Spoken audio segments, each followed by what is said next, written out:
thank you for joining us today for this very special author event. I'm Tiffany Liao, Senior Editor at Henry Holt Books for Young Readers, and I am thrilled to introduce Angeline Boulley, author of Firekeeper's Daughter, a groundbreaking new YA thriller available March 2021. Hi, Angeline. Thank you for joining me today. Oh, hello. So, to be here. So I'm excited to dive into talking more about your inspirations behind the scenes, but I thought to sort of set the tone for the conversation, I wanted to first start with a quote from you, actually. So this is something I remember reading on your website long before we even started working together for Firekeeper's Daughter. You said that you had set out to write the book because there are simply too few stories told by and about Native Americans, especially from a contemporary viewpoint. We exist and have dynamic experiences beyond history books or stories set long ago. And that always struck such a chord with me, and it's something we've talked about over the course of editing and revising this book. And I'd love to hear if you could just talk a little bit more about that and how that might have led to your inspiration for Firekeeper's Daughter. Well, I've heard the quote before about books serving as windows, mirrors, and sliding glass doors for young readers. And growing up, I never saw myself in a book in terms of, I read a lot of mysteries and thrillers, Nancy Drew, but I was a senior in high school before I read a book that had a Native main character. And now as an author and just finding out how few books are actually featuring a Native character, and then an even fewer, smaller number of those authored by Native authors. So it's representation matters, and it's something that I feel so strongly about. And if we can tell our stories and show a variety of what being Indigenous means, my experience is going to be very different from, someone else's experience. And I think the danger when there are so few stories is that people get a skewed idea about what being Native is. And the more stories we have, the more balance, the more nuance, the more diverse storytelling we can convey. Yeah, I love that. And I think, something we discussed too is, in deciding, wanting to share the stories of your community, wanting to portray the full complexity, which stories to share and which aspects to reveal and to convey. And so, one thing I know that you took extra care with was making sure that you were thoughtful about which elements of Native culture you shared and when. Can you talk a little bit more about, how you used windows at some points? And I love the term that you use, curtains, and others. Right. So the quote by Dr. Rudine Sims Bishop is about books serving as mirrors, windows, and sliding glass doors. Dr. Debbie Reese, who does the blog American Indian Children's Literature, she has coined an additional phrase of, and sometimes those windows need curtains. And so there are definitely things that should not be shared outside of our community. For example, ceremonies. Our traditional ceremonies are things that are for our community, and so knowing what not to share is sometimes it's even more important than what to share. And so my mantra as I was writing and revising is that I write to preserve my culture and I edit to protect it. And I think that's what gets at the pulling the curtain when and fading the scene to black when Donis is going to go into the sweat lodge with her Aunt Teddy. And then the scene picks up afterwards when they're sitting at the fire and they're nourishing themselves and talking. And that's where I felt it was appropriate. And of course, other writers might draw that line differently. And I go on what my cultural teachers have taught me and what resonates with me as far as where I draw that line. Yeah, and I know that throughout the process, you consulted a lot with your cultural elders. I know you mentioned you're like, oh, I'll need to speak to my Aunt Teddy. And I'd love to hear a little bit more about that process because I know you were sharing bits and pieces of the story. And I got to sit in on that fascinating conversation between you and Margaret Newton, who consulted on the Anishinaabe. So I'd love to hear a little bit more about how that informed your writing process. Sure. I've always been so fortunate. My career after I graduated from high school has primarily been working in different tribal communities. And I've just been so fortunate that in each of those communities, there have been women that took me under their wing and befriended me and shared their culture with me and invited me, my family, my father, to come to different community events and really welcomed me. And so I have many Aunt Teddies in different tribal communities across Michigan. And it's just good to talk about what young women need to know. We used to have coming of age ceremonies. We still do, but fewer and fewer young women know about them and participate in them.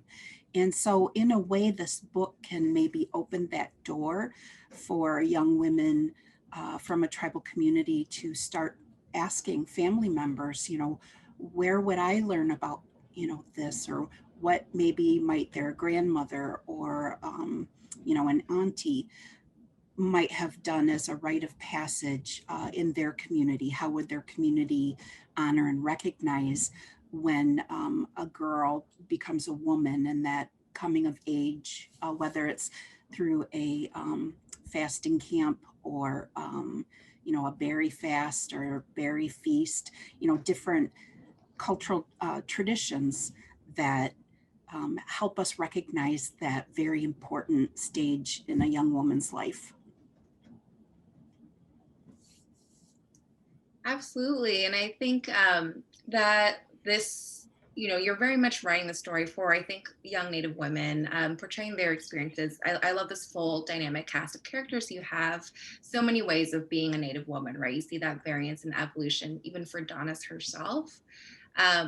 Something you said early on the editorial process that always stayed with me. Clearly, you said many wise words, and I was just like, um, is the care and thought with which you portray the difficult realities of what it means to be a Native woman and the very real struggles that they encounter. You said that I want to write about trauma, not tragedy. And so, with that, could you just talk a little bit more about that and how that sort of informed the way that you were approaching these scenes? Sure. So, writing about the realities that face young women in my tribal community and other communities, you want to tell a real story and you want to get at the realities and the obstacles and the struggles that young women are facing.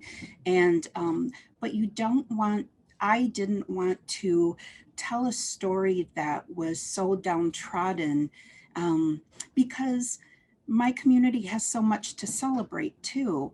And I think that this is why representation in literature, particularly Native literature, matters so much, is because I feel like from the inside you can write about maybe the harsh realities of your community, but you do it from a loving point of view. Like I can say things about my community that someone else might not, be able to say. And I'm also balancing the uh, the traumatic events with the parts about, our resiliency and the way that our community comes together and the whisper networks and blanket parties and the different things that women in our community have developed to protect themselves and others from danger and predators. And I wanted to make sure that that is shown in the best light, and because that really is a community caring for one another. So yes, that was another mantra that I had, is that I was writing about trauma, but I wasn't writing a tragedy. I think that spirit which you approach those scenes really brings something new to the thriller genre. You know, no one, it's not just a body count. There aren't just victims, right? We get their full sense of who they are, how they fit into the community. When there's a death, I reading about the mourning scene, the 4-day funeral, how a community processes that grief and trauma together. It's not just a death for shock value, right? And so I think so much of how you approach the thriller genre is really unique because you're coming at it through this lens. So I'd love to, I know something we worked on early on is, again, we're like the promise of the premise, like bringing out, enhancing those thriller elements, right? Having the breakneck turns, the shocking reveals. So how did you balance the two? How did you, as you were writing or revising and we were working together, retain the quality spirit of what you're talking about within the confines of the thriller genre? Well, one of the best things we had, if people could see my notes from the very first phone call that we had, I mean, it was just scribbles all over the page because I couldn't keep up with how fast you were talking. And you gave me like this breakthrough of that in my first act, I was introducing so many secondary characters. And let's reserve the first, let's reserve act one for primary characters. And you said something, you said your secondary characters would be so much more memorable as suspects.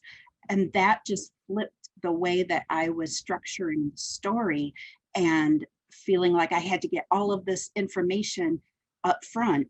And so that really helped me to structure what the second act needed to look like, and how interesting I could introduce these other dynamic characters, and not have it just be an info dump at in an early scene. And then too, our conversations and your editorial letter, just it helped me to make good on that promise of the premise, that here you have this young woman, Donis, who is in a difficult, intense situation of being compelled to help an investigation, and then all of the secrecy that's around that, and her wondering, who her allies are, who she can trust, what's really going on in her community that maybe she hadn't paid attention to, and really having her be this active secret squirrel, which is the term that she coins herself for.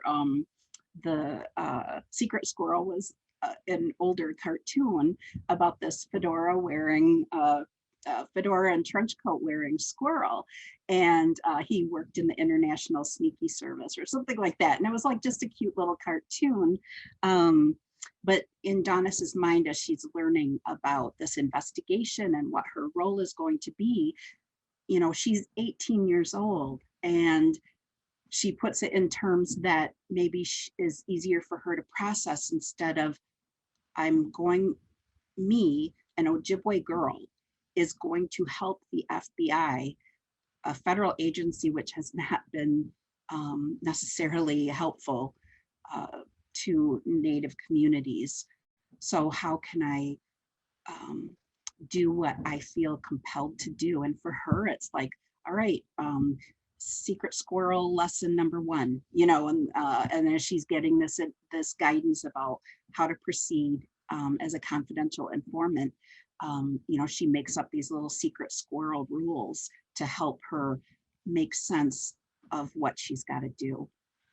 Yeah, and I think, what I love so much about Donis is that she's so wonderfully nuanced. And what makes her such a great secret squirrel is that she is pulling from all the various worlds that she occupies. You know, she is a hockey star, she is a science nerd, she is a devoted daughter, a granddaughter. She has to figure out, you know, how to both be with her Firekeeper, her Ojibwe family, as well as the Fontaine family, you know, her white side.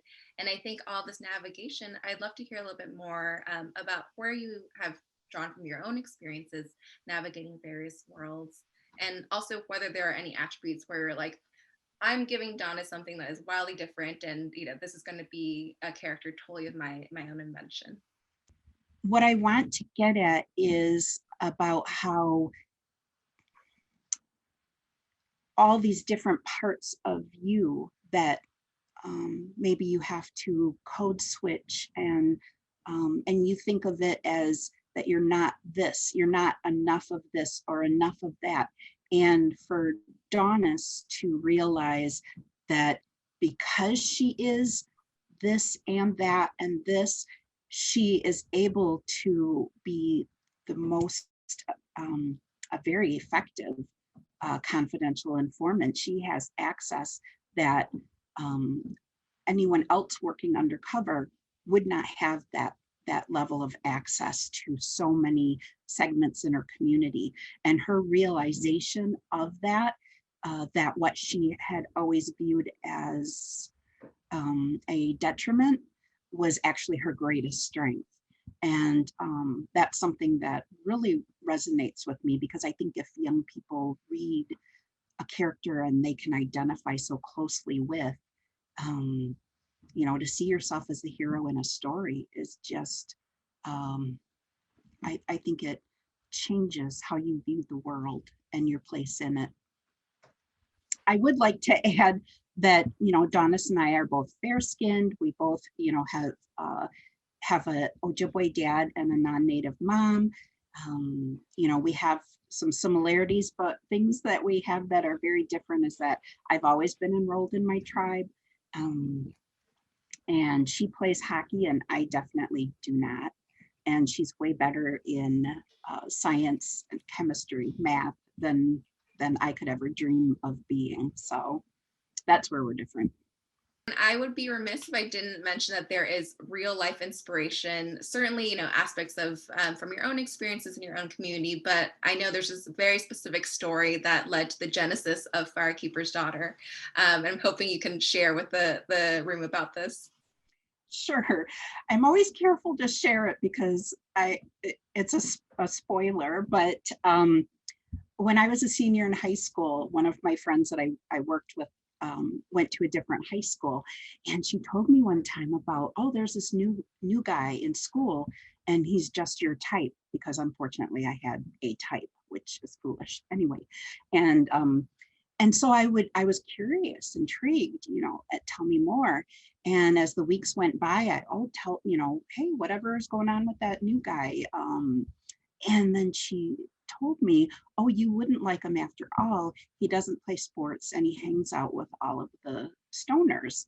And I thought, oh, okay, yeah, that's, you know. And then at the end of the school year, she just was stunned and told me that the guy was actually an undercover narcotics officer, and he was there to find out who the suppliers were for a local drug ring. And I remember thinking, like, oh my God, what would have happened if I would have gone to that high school? What if I would have been in classes with him? And, you know, what if I would have liked him? Or what if he would have liked me? And then just this little spark of, what if it wasn't that he liked me, but he needed my help? Why would someone need this young woman's help? And so, you know, that's really the seed for that story, for my story, started many years ago. And I think that's what makes the romantic tension so juicy. It is so swoony every single time I read and got to that scene, I was always like, oh. And I think it is this like fuel of like, on the flip side, from Donna's perspective, does he like me or does he need me? And I love that like will they, won't they, that keeps simmering throughout. I think it's something that is missing from a lot of thrillers. There is this romance that does feel like very teen, very much like Donna's is an 18-year-old. Jamie is an attractive, like older guy. So I love that you're able to work in those dynamics as well. And speaking of Jamie, I know that law enforcement, both on a local tribal level and on a federal level, plays heavily into this book in terms of the way that you're interacting in very thoughtful ways with this idea of loyalty, identity. Can you describe a bit of the amazing research you did into undercover operations? I know you spoke with several people to make sure we were getting things accurate in the book. Sure. So my research process, I mean, it's taken me 10 years to write the book. And so every draft just got better, stronger, deeper, more layered, more nuanced because of the research that I was doing. And so I've conducted interviews with FBI agents, one in particular who is Native and he's retired. And he had so many stories to tell me. And a federal prosecutor, interviews with him, IRS agents. But really the most interesting part of my research was I was able to attend a one-day workshop on making meth that was put on at the State Police Academy.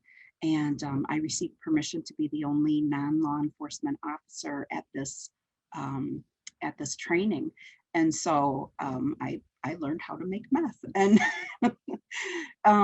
so I just, research can bring a story to life. It can make it, it can just bring characters to life and just little bits of information that maybe 90% of the people who are reading it, it'll go over their head. But I always think about if there's a law enforcement officer that's reading it and the way that I phrased something or something in a scene, if they can be nodding their head like she got that right, that to me, is, that just is what a researcher would dream of. I knew you were a passionate author committed to the craft, but when I heard that, I was like, oh, this is next level. And I think that sort of brings us to you were coming up with ideas for twists and turns up until the very end, right? Like we were coming up with like new ways, and you came back with so many brilliant insights, just to twist the knife a little further, just to get that tension sky high. And I'd love to hear a little bit more about that aspect of revising editing. How did you come up with these brilliant twists and turns? How did you figure out when you're going to plant them, when you're going to pull back the curtain, when you're going to shock the reader? I would just love to hear a little bit more insight on that. Well, I think one thing that I really learned as a writer is I used to write in a very linear fashion, chapter one on through, and I would get writer's block. And I don't know why I felt that there was some order that I had to follow instead of just skipping over a difficult scene and picking up at the point where I knew the story needed to be. And then when I finished a draft, I would revise backwards to make sure that the information that is revealed at the end, making sure that I was pacing where the clues were coming in through the story, that it all made sense. So my revision process was this back and forth and hops and skips and everything. But one of my favorite things is, I mean, I've been living, breathing, sleeping, dreaming this story for so long. And one of my favorite things that happens is sometimes I will wake up and there's that really brief time in between sleep and wake. And your mind must go to a different place because character insights would come to me, a line of dialogue would just, that maybe I'd been stressing over how to resolve this plot hole, or And the answer would come to me so clearly in that in between moment.